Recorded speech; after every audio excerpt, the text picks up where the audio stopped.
circunstancias horribles. Pero mira, las circunstancias horribles son las cosas que vemos cuando quitamos los ojos de Dios. Porque cuando nuestros ojos están fijos en Dios y en sus promesas y en la verdad de su palabra, las circunstancias pueden ser negativas, difíciles, duras, pero no son terribles, no son asustadoras para el que deposita su fe en el Señor Jesucristo.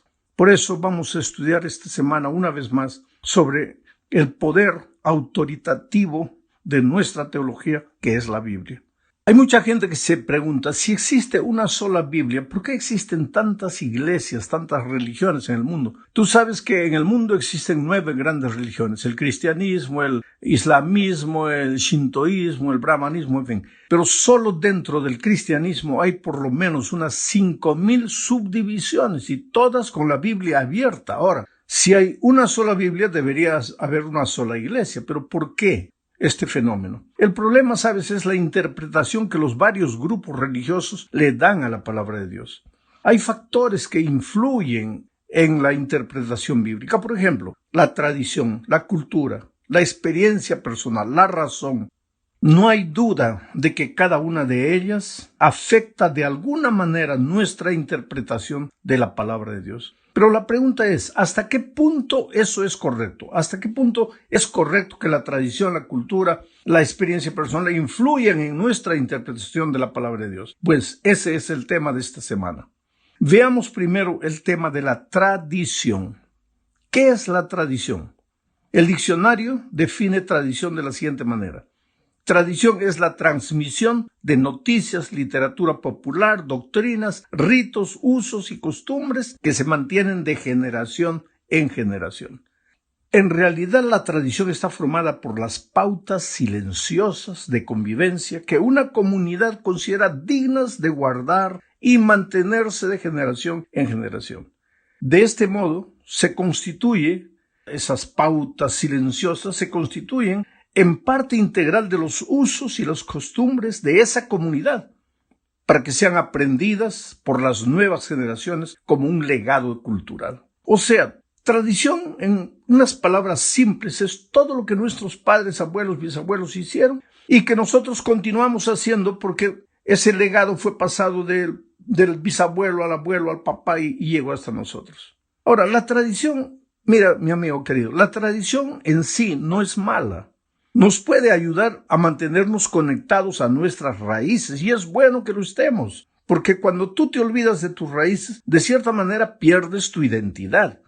Lo que te da seguranza para avanzar al futuro es saber de dónde vienes, quiénes son tus padres, tus abuelos, tus bisabuelos, cómo vivían ellos, cuál era la cultura de ellos.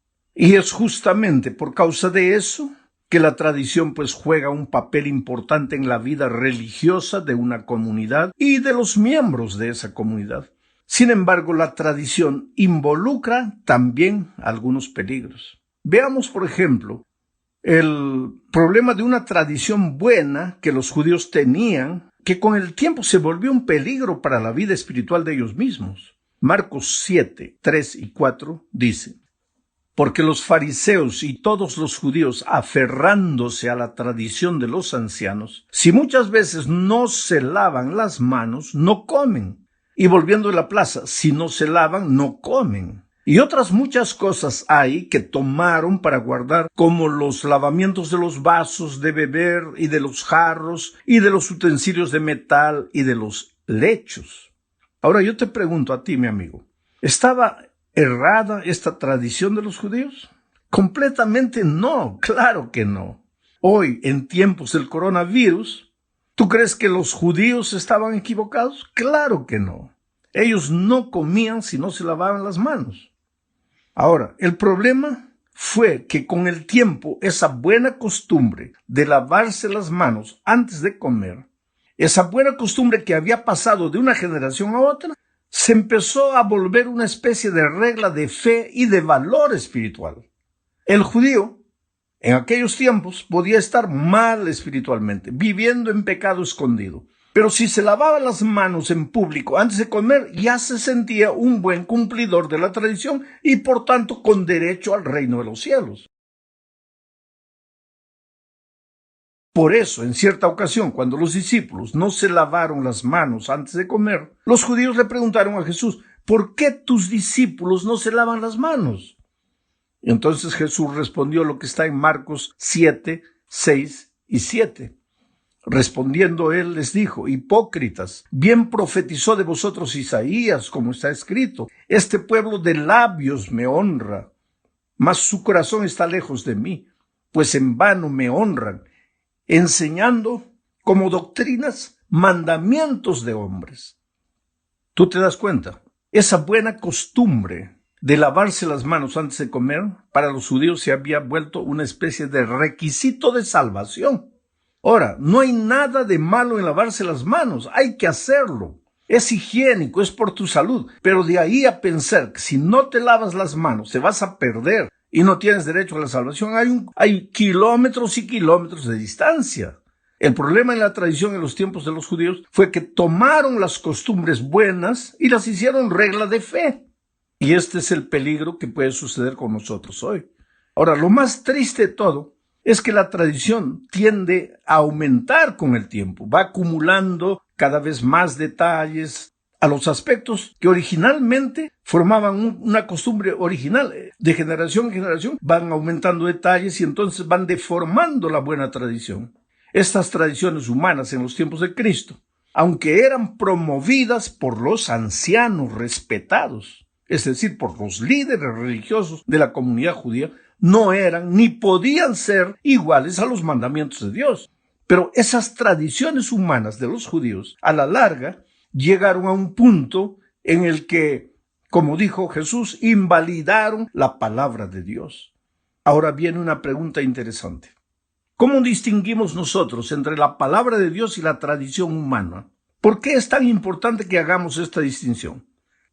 Bueno, la tradición generalmente es la suma de buenas costumbres del pasado que nuestros abuelos, bisabuelos hicieron, practicaron, que fueron pasando de una generación para otra, involucraban amor, cariño por nuestras raíces, pero esas costumbres no están basadas en la palabra de Dios, sino en las costumbres de los antepasados.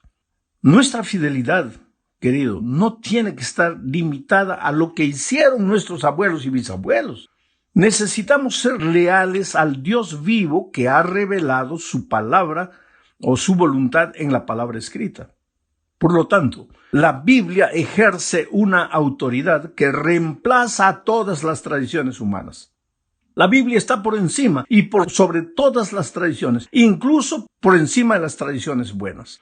Hay que buscar, ¿tiene esta tradición origen en la palabra de Dios? ¿En qué parte de la palabra de Dios está basada esta buena costumbre que nuestros antepasados hacían? Te voy a hacer un ejemplo. Un día yo llegué a una iglesia, había un púlpito gigantesco, ¿sabe? Para mí gigantesco, ¿no? Un púlpito donde desde ese púlpito un hombre de 1,90 m, 2 metros podría predicar tranquilamente, porque el púlpito a él le daría un poquito arriba del ombligo. Pero a mí me cubría ese púlpito porque yo tengo solamente 1,63 m. Entonces, ¿qué pasa? Yo pedí por favor que retirasen ese púlpito y colocasen otro. Y los hermanos ancianos de la iglesia, con todo cariño, con todo respeto, me dijeron, pastor, no podemos mover ese púlpito porque los pastores pioneros predicaban desde ese púlpito. Y lógicamente, los pastores pioneros eran americanos que medían 1,90 m, 2 metros. Entonces, para ellos estaba perfecto el púlpito. Pero yo soy, un peruano que mide 1,63 m. Para mí ya no estaba bien el púlpito, pero estos hermanos creían, y mira, la buena costumbre del tiempo pasado se había hecho una especie de regla de fe. Hoy día no importaba cuánto tú midieses, tenías que colocarte atrás de un púlpito gigantesco. Quiere decir, si tocabas eso era pecado, era un atentado contra nuestra historia, contra nuestros pioneros, contra lo que nuestros padres nos enseñaron. Ahí está el ejemplo. Ahora, ¿en qué parte de la Biblia dice que el púlpito debe ser de un determinado tamaño? Entonces, una buena costumbre para un tiempo se comenzó a hacer regla de fe para ese tiempo sin tener base en la palabra de Dios. Ese es el asunto que tenemos que tener en cuenta. Ahora hablemos de la experiencia. Este es el segundo punto de nuestra lección. El Evangelio no puede ser solo teoría. La doctrina que nos sale del papel no tiene mucho sentido. La teoría del Evangelio solo es poder cuando el verbo se hace carne, o sea, cuando la teoría se hace experiencia. La experiencia es la teoría hecha vida. Primero nacen las emociones en el corazón, después se transforma en acción. El cristianismo tiene que ser sentido, gustado, probado y después vivido. Eso es experiencia. Es lo que sientes y que te empuja a la acción, a vivir. La experiencia es aquello por lo que darías la vida. Sin embargo, la experiencia no puede ser la esencia ni el fundamento de nuestra fe. No puedes quedarte esperando que Dios te hable personalmente a tu propia experiencia cuando Dios ya te habló a través de su palabra. No puedes basar tu conducta cristiana en lo que sientes, sino en lo que la palabra de Dios dice.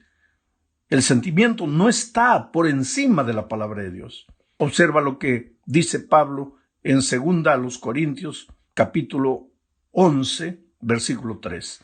Pero temo que como la serpiente con su astucia engañó a Eva, nuestros sentidos sean de alguna manera extraviados de la sincera fidelidad a Dios.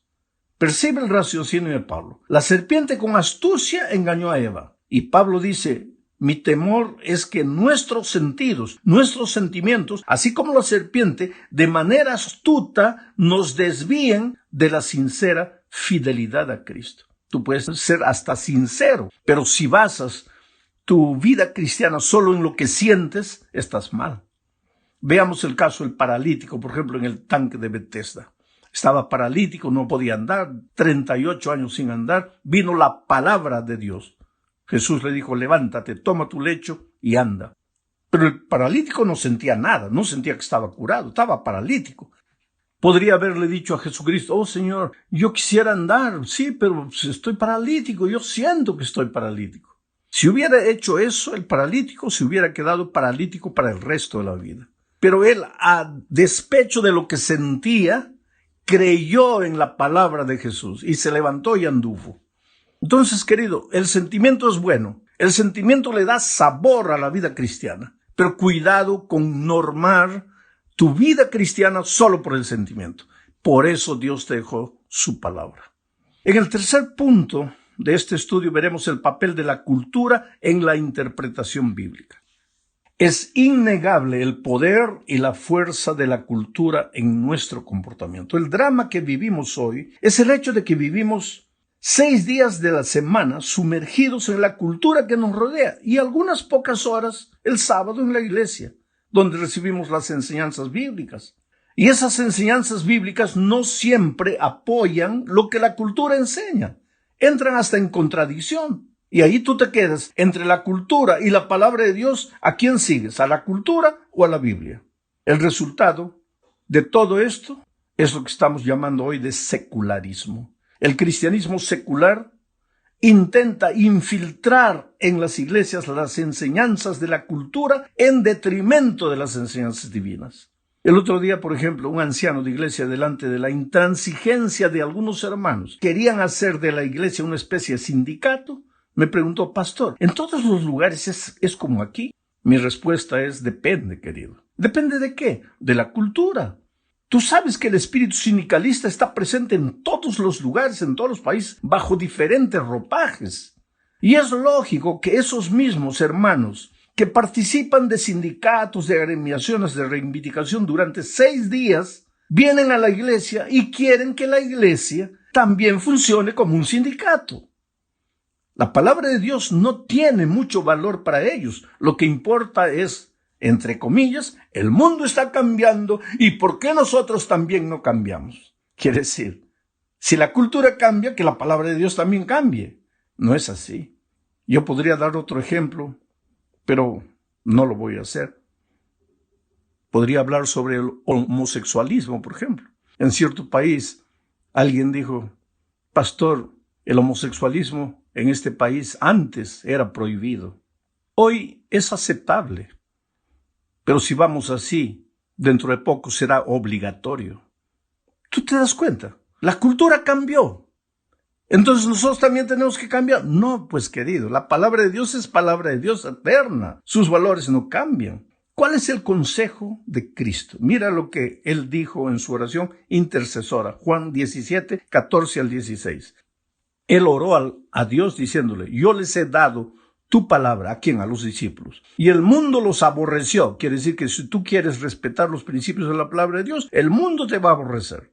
Y el mundo los aborreció porque no son del mundo, como tampoco yo soy del mundo. No te ruego que los quites del mundo, sino que los guardes del mal. No son del mundo, como tampoco yo soy del mundo. Oh, querido, nosotros vivimos en este mundo, pero no somos de este mundo. Vivimos sumergidos en la cultura de este mundo, pero no podemos contagiarnos de la cultura de este mundo. Hay muchas cosas buenísimas en la cultura, pero también hay mucho veneno infiltrado, y tú tienes que tener la luz de la palabra de Dios para no dejarte arrastrar por la cultura. No podemos aislarnos del mundo. Tenemos que cumplir una misión en este mundo. Pero mira lo que la sierva de Dios escribió en Consejos para Mayordomía, página 306. Los seguidores de Cristo han de estar separados del mundo en sus principios e intereses, pero no deben aislarse del mundo. El Salvador trataba constantemente con los hombres, no para alentarlos en alguna cosa que no estuviese de acuerdo con la voluntad de Dios, sino para elevarlos y ennoblecerlos. Si tú vas a una rueda de amigos, que sea para que tu influencia los lleve a Cristo y no para que la influencia de ellos te sumerja a ti en una cultura que no tiene Dios y que no respeta a Dios. Vamos al cuarto punto, se nos está yendo el tiempo. El papel de la razón y la interpretación bíblica. Leamos 2 Corintios capítulo 10, versículo 5. Derribando argumentos y toda altivez que se levanta contra el conocimiento de Dios y llevando cautivo todo pensamiento a la obediencia a Cristo. Pablo aquí enfatiza la razón, el pensamiento. Dios nos ha dado la capacidad de pensar, querido, nos ha dado la capacidad de razonar. Cada actividad humana, cada argumento teológico supone nuestra capacidad de pensar y sacar conclusiones. Nosotros no respaldamos como iglesia una fe irracional. Sin embargo, a partir de la Revolución Francesa, la humanidad cambió. La razón humana asumió un papel nuevo y dominante en la humanidad. En la Francia del siglo XVIII, un grupo extremista propuso abolir el culto a Dios y sustituirlo por el culto a la razón. Se llegó a celebrar un culto a la razón en la Catedral de Notre Dame, en París, en la cual una hermosa actriz desempeñó el papel de la diosa razón. La historia nos cuenta también que Francia desató una guerra terrible con el fin de destruir al pueblo de Dios y a su palabra. En 1793, la Asamblea Revolucionaria promulgó una ley prohibiendo la lectura de la Biblia y se dio la orden de que se llevaran a la plaza pública todos los ejemplares de la Biblia, la palabra de Dios, para quemarlos como evidencia de que el gobierno no reconocía las Escrituras. Y eso está registrado en el Diario Oficial de noviembre de 1793, siglo XVII. Creo que anteriormente dijo 18, fue un error mío. Allí, en ese diario, se publicó lo siguiente, lo voy a leer a la palabra. La Sociedad Popular de la sección del museo da a conocer que los ciudadanos de esta sección, está hablando de París, han dado buena cuenta de todos los libros de la superstición y la mentira. El Antiguo y el Nuevo Testamento han expiado en una gran hoguera las insensateces que indujeron a cometer a la especie humana. Mira el atrevimiento, la razón contra la palabra de Dios.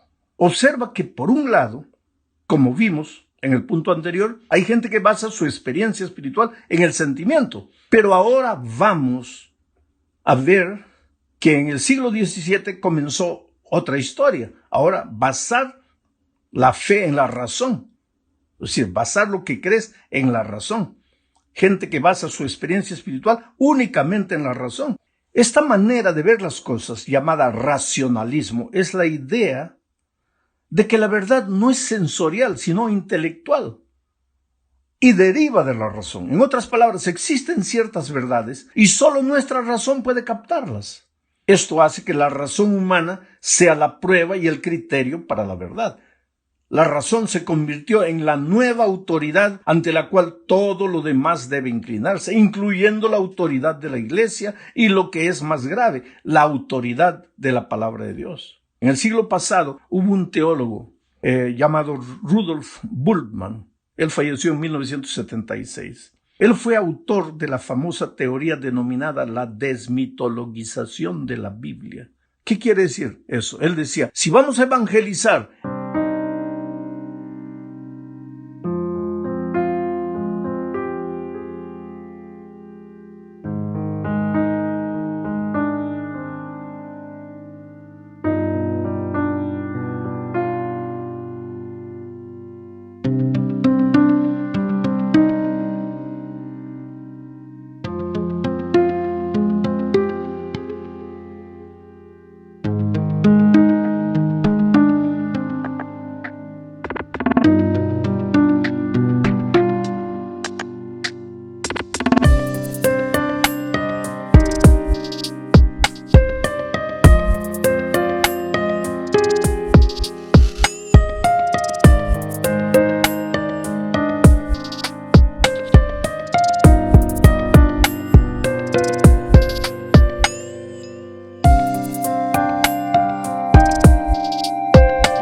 en esta cultura del raciocinio, a las personas tenemos que sacar de la Biblia todo lo que va contra la razón, todo lo que parece mito, todo lo que parece historia para niños, los milagros, que Moisés abrió el mar rojo, que Jesús anduvo por encima del agua. No, hay que sacar eso, porque con eso, ¿cómo vamos a evangelizar a gente que es culta, que es intelectual, que raciocina?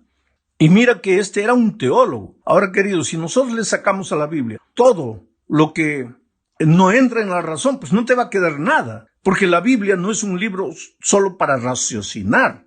Es un libro para creer, para tener fe, para ejercitar la fe. No la fe en los hombres, no la fe en conceptos humanos, sino la fe en un Dios todopoderoso que nunca falla. Llegamos al fin de este estudio hablando de la autoridad de la Biblia. La Biblia es un libro absoluto porque es la palabra de un Dios absoluto. Ahora, esto ya viene contra la cultura relativista en la que vivimos, porque hoy día dice, no, la verdad es relativa.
Cada uno tiene su verdad.